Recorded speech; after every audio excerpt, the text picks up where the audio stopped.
Well,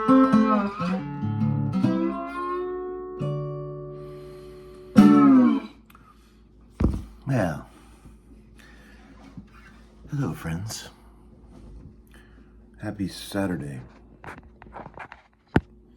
Welcome to morning time with Uncle Larry. You probably just got out of the bed just like I did. So the first thing you might like to do is grab your old Gibson Royce Smek Stage Deluxe from the early 30s and have a go with the old lap bar. See, I can't play this thing to save my ass, but I wish I could. I thought I'd show you this because it means a lot to me. It was a gift from Vince Gill on my 50th birthday party many years ago. He brought this to a party we had. My dear beloved ex-wife threw me a lovely 50th birthday party. I cried the whole time. I cried everything. And Vince came walking in with this guitar. He knew I wanted one of these. And what a sweetheart. Beautiful guitar. I never learned how to play it. My goal was to get it converted like Jackson Browne does to one of those, acoustics with the wide neck that you could play. But I never did. I remember, I think I might have told you this, but I brought it into George one time and I said, George, you know anybody that does conversions on these? And he talked me out of doing it. He said, it's a terrible idea. He said, you're ruining the instrument. And I said, well, I don't play Hawaiian lap steel, George. And he said, well, perhaps you should learn. But that was, then it's just sat in the case since then, because I thought about letting Bruce Boughton borrow it. He could play it. Maybe I'll let him borrow it for a while. Hey, Bruce, if you're out there watching. Well, hell, I'll just hold it for a prop at this point. I need props for the show. How's everybody doing? Made it to another weekend, friends.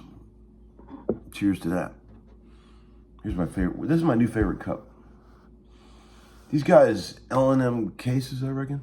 They sent me this great cup and this really great hoodie that I love. Thanks, friends, for doing that. Thanks for all the kind words about the little video I put up last night about the plunking on that telly neck pickup through those great old speakers. I wanted to tell you, the corporate part of me wants to tell you that, I really, this is going to sound cheesy, but I really mean this. And I think you guys know I mean this. I want to make sure that everything that comes from this channel or anything I'm doing is like super high quality, because there's enough bullshit in this world. That's why I go through all the trouble of making the really nice t-shirts. When we do the records, I try to put them in the highest quality vinyl. I want everything to be like, when you get stuff from this channel or anything I'm involved in, I want it to be, yeah, it's great. So like we got this gig coming up with Guthrie, right? August 16th, 17th, and we're gonna do a live stream. I live streamed, pay-per-viewed my last show at Third and Lizzie when it was just me playing solo, and I wasn't happy with the audio. Sweet people that did the show, but the audio sucked, and so this time that's not gonna happen. I'm hiring Mills Logan, who you guys have seen on the channel, amazing engineer. I'm gonna make sure that the live stream sounds fucking amazing. It's gonna sound like a record, because I don't fuck around. I want everybody to go, yeah, man, homeschooling shit is high quality. That's important to me. I'll pay the extra money to get the good shit, okay? Because I think you guys deserve it. And I think I really mean that. I'm not just saying that to be corporate, okay? I really mean it. You've had to suffer with these low quality fucking iPhone videos long enough. You might as well get some good product once in a while, right? I got some stuff in the VCB. Oh, one last thing. I know we've talked about this a bit. It's daunting of a task as it has been. I have been diligently working with Brett Papa, getting together whenever we can to build up this canon of videos for the subscription lesson thing that we're doing. When I first was tasked with putting that together, I was like staring at a giant room that needed to be cleaned, and I didn't even know where to start. But man, we have been working at it, and Brett is awesome. He's just great to work with. He keeps me on task. He knows what the fuck he's doing. He's done this before, and is as challenging as it can be to work with Uncle Larry at times. He's gotten the best out of me, I think, and I'm really proud. I can see the goal line finally. I mean, at first I was like, we're never going to get this done. It's just too much to build up that much catalog material. But I can see the goal line now. We're probably a couple more days of shooting away from getting it together. And I gotta say, much like I was just talking about a minute ago, I don't want this to be cheesy, man. This stuff is gonna be good. I wanna make sure that whatever you guys are seeing on that subscription-based lesson thing is some shit that I would wanna look at, you know? The jaded, crusty, seen everything dude. I want it to be like top shelf. You know, this is not like, here's a G chord, you know. This is like real playing. And we tried to capture the essence of like all the important shit that we really need to talk about. And I think we're doing that. I really do. I wouldn't settle for anything less. If this stuff didn't turn out right, I wouldn't release it, you know.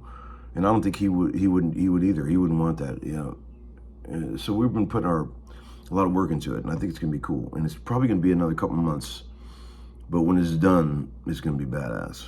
And if you want Uncle Larry, you got it.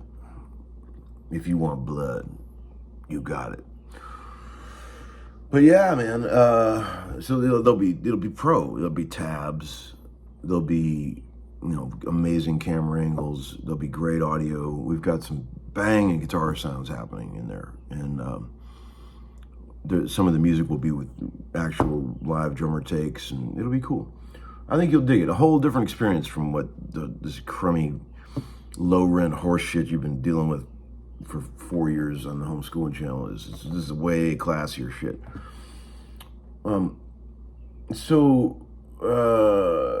Let's see, a couple of VCB things. Oh, before I said that, I'll put a link. I'll put 2 links in this video. One of them is my new favorite drummer, who you'll see, and secondly is one of the homeschoolers, a young fella named Nate, took a crack as I challenged playing that old, remember that rocking little rhythm guitar thing I put up a while back on the old Firebird?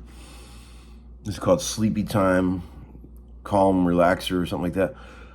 I said, if anybody wants to take a crack at that, go ahead. And this guy put it up, and he did a good job.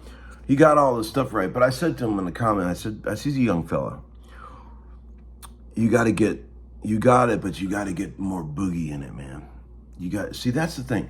Old guys like us, we know we were raised to get people dancing, get booties shaking, right? That was all I was ever taught. Like, it was like you teach a defensive lineman to go for the quarterback. That's what I was taught. If you don't get them dancing, you ain't doing shit. That's still what I think about. I know it's antiquated in this streaming, modern, digital age to think that way, but I have developed my whole style of playing is to try to get people fucking shaking their booty, okay? Boogie, man. It's all about the boogie. If you can't generate the energy to get people dancing, people that don't even know who you are, that didn't come to see you, you got to get them shaking. That's it. So it requires a lot of energy to do that. You got to figure out how to get that shit cooking, man, where it's like really boogieing. And I think Nate's got it, but he's got to work on it. He's got to get the boogie going, man. It's a lot of work. Come on, Nate, you can do it. Let's see. One guy said, hey, Uncle Larry, what do you think about all the Sam Ash stores closing, man? I think it's amazing to me they lasted this long. See, you could see this coming a mile away. I'm sure the same thing will happen to Guitar Center eventually and all that. Yeah, of course we bitched about Guitar Center all these years. Fuck Guitar Center. But, you know, when they're all gone, you're going to miss it. And you think back at all those times when clicked on Amazon and he ordered something instead of going to the store to buy it to save the sales tax or whatever reason. But you're going to miss Guitar Center when it's gone. So will I. You'll miss Sam Ash. But it's an antiquated business, really. I mean, it does, in this age, anybody, all they want to do is get online. Got better selection. It's easier. They don't have to go anywhere. Sometimes they can save the sales tax, whatever it may be. But yeah, I mean, it's hard. The only way a real, as they say, brick and mortar, which I think is a dumb saying, but I say it. Anything like that could ever really get something going is if they did something so unique that it's a service, like a vibe you couldn't get online. It would have to be very unique. Let's see. I can't even read my own writing.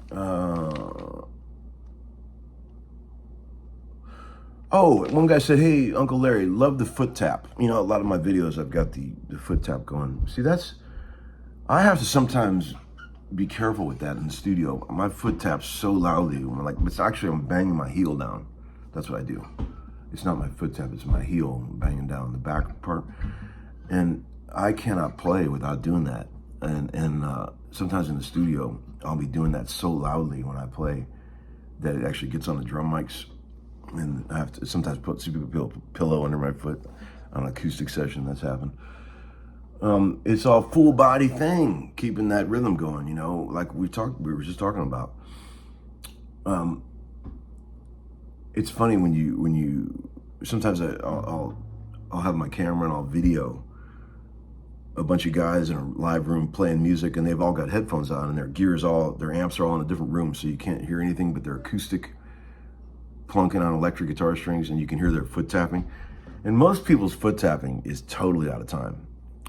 I've known even great players, like their foot taps are completely out of time.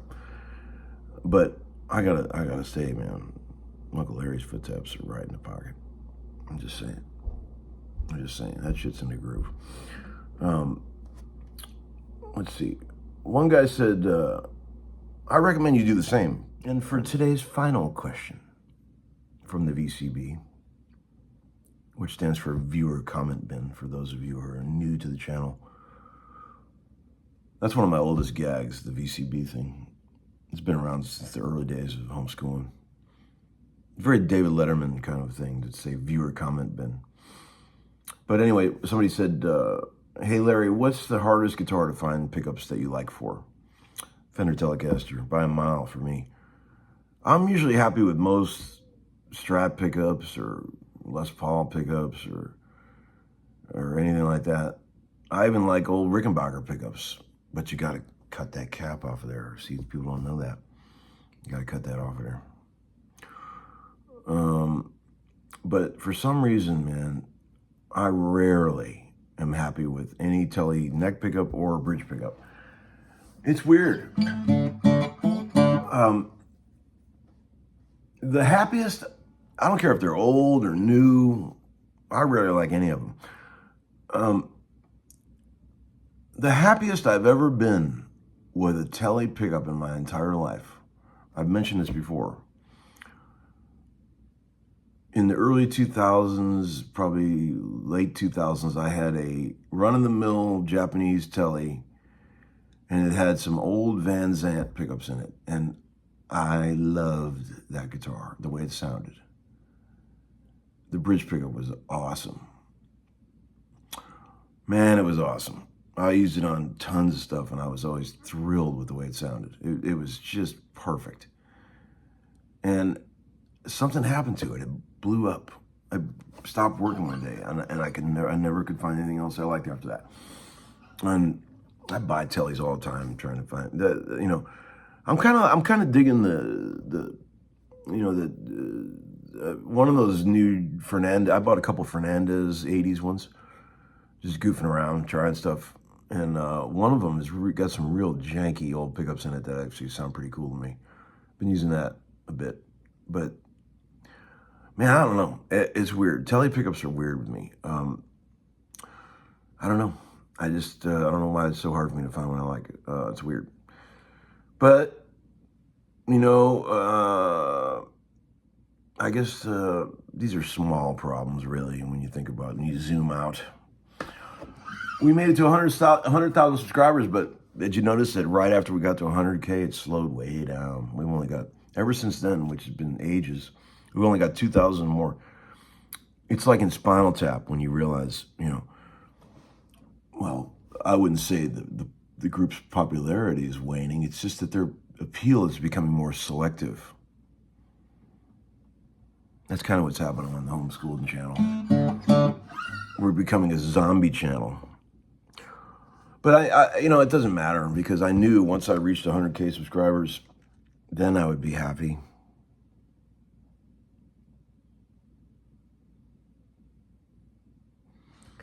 And I am, and it's been great. And I hope you guys are going to have a great weekend out there. You know, don't forget about corn on the cob. It goes great on the grill. You can make some brats, nice brats and some corn on the cob, and get some of that store-bought potato salad. It's always really good. You go to Publix to get that home-style red. That's nice.